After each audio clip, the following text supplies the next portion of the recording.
Time now for some stories to start your morning. The lone bright spot for the stat sheet for the Falcons last night was Julio Jones. He caught 10 passes for 169 yards. Nick Wright, how impressed were you with Julio? I mean, as impressed as I typically am when I watch this man play football. He is just he has almost no holes in his game. He makes hard catches, easy catches, runs perfect routes. We saw him as a runner yesterday on a toss play. I can't understand why he doesn't have more success in the red zone. Some of that has to be on him, even though I put most of it on the coordinator and the quarterback. But the only thing that he doesn't have all-time great numbers at is touchdowns. And that's obviously a pretty important number. That was the case last night as well. Well, I know why he's struggling in the red zone is because defensive coordinators aren't going to let Julio Jones beat him in the red zone because he's a big receiver. So I think a lot of that has to be on Matt Ryan. But Julio Jones is a special player. And you know that he's motivated this year because he's openly probably trying to campaign for a contract. You saw they had that ugly dispute earlier. He's trying to get paid. All right, moving on to the Colts now. Andrew Luck playing the Bengals this weekend, his first game since the 2016 season.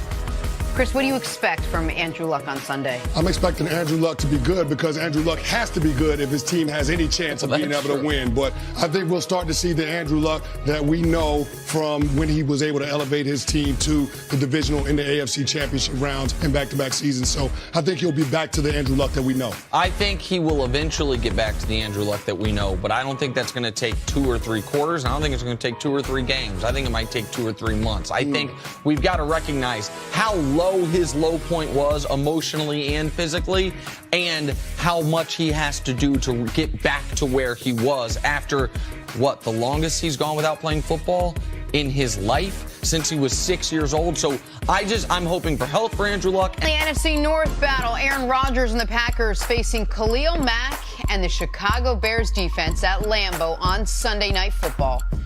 Whew, get excited just thinking about it. Chris, how does Rodgers match up against this defense? I think Aaron Rodgers matches up well against any defense because he's Aaron freaking Rodgers. He's the best quarterback from a skill perspective the NFL has ever seen. But in terms of what the Chicago Bears are defensively, they got a whole lot better when they made that Khalil Mack move. Now you couple him with Leonard Floyd, Danny Trevathan, and you look at the rookie Roquan Smith. You got a talented linebacker core, defense that was a top 10 scoring defense a year ago. I think they have the ability to be a dominant defense now that they have the Khalil Mack. So if the offensive line for the Packers can keep Aaron Rodgers clean, I think this will be Aaron Rodgers having another big day. If you look at Aaron Rodgers and his career against the Bears, the numbers are just silly. It's like 24 touchdowns, 2 picks. At home, I think it's 14 touchdowns to 1 pick, and that might not be his career, but in his last 5 years against this football team, I expect Rodgers to be great. I expect the Packers to be the best team in this division this year off the strength of Aaron Rodgers. But you got to be careful now, because Chicago, we didn't pay a lot of attention to Chicago last year. They brought in Mike Glennon.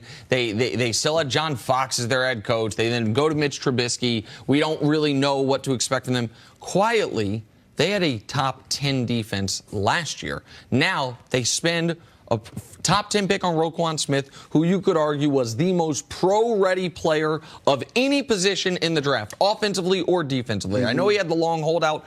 I don't think that'll hurt him.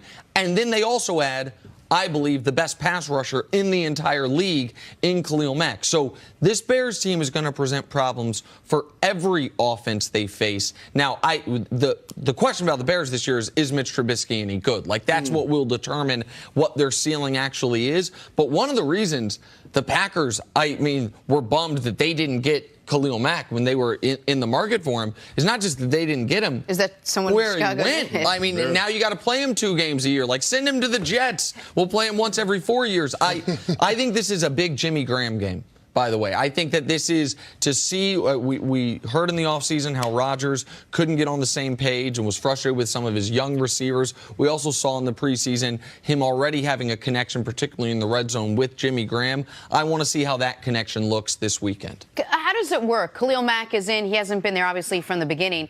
But is he he's got the game plan down, he's going to play it all out, he's going to feel comfortable with limited practices with this team? Well, they're going to put him in certain situations and packages that he's comfortable with and that he understands. Right now, it's a lot to try to absorb Vic Fangio's playbook in a week and a half. So I think it's a situation where you'll see him as a pass rusher, long downs and distances, 2nd and long, 3rd and long, and in certain situations with the base defense. But Khalil Mack, it's all about getting to the quarterback. They're not going to ask him to drop in coverage. That's not what he gave him 140 $141 million. They gave him that money to go hunt number 12 and all the other quarterbacks in that division. So it's more about him being able to get after the quarterback, because if you're the Bears defense, the only way that you have to stop or slow down the Packers offense is to knock down Aaron Rodgers. I would argue that if you were to tell me we're going to trade for a player a week before a game, because they got him, Saturday morning, right? And so, 8 days before we play, any position, offense or defense, 8 days before we play, we got a player. What's the position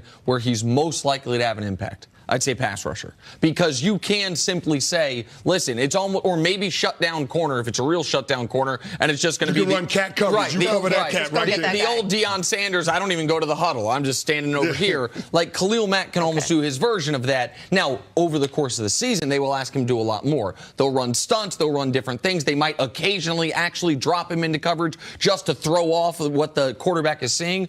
But what his job's going to be on Sunday is every time he's on the field, go attack the quarterback. Just attack and go forward. That's what Chris was saying with sit and sick him. Like, that's what Khalil Mack will be asked to do. So I don't think the lack of practice time will hurt his ability to get after Aaron Rodgers. All right, let's move on now to the Patriots and the Texans. The older, gifted quarterback Tom Brady facing the younger, gifted quarterback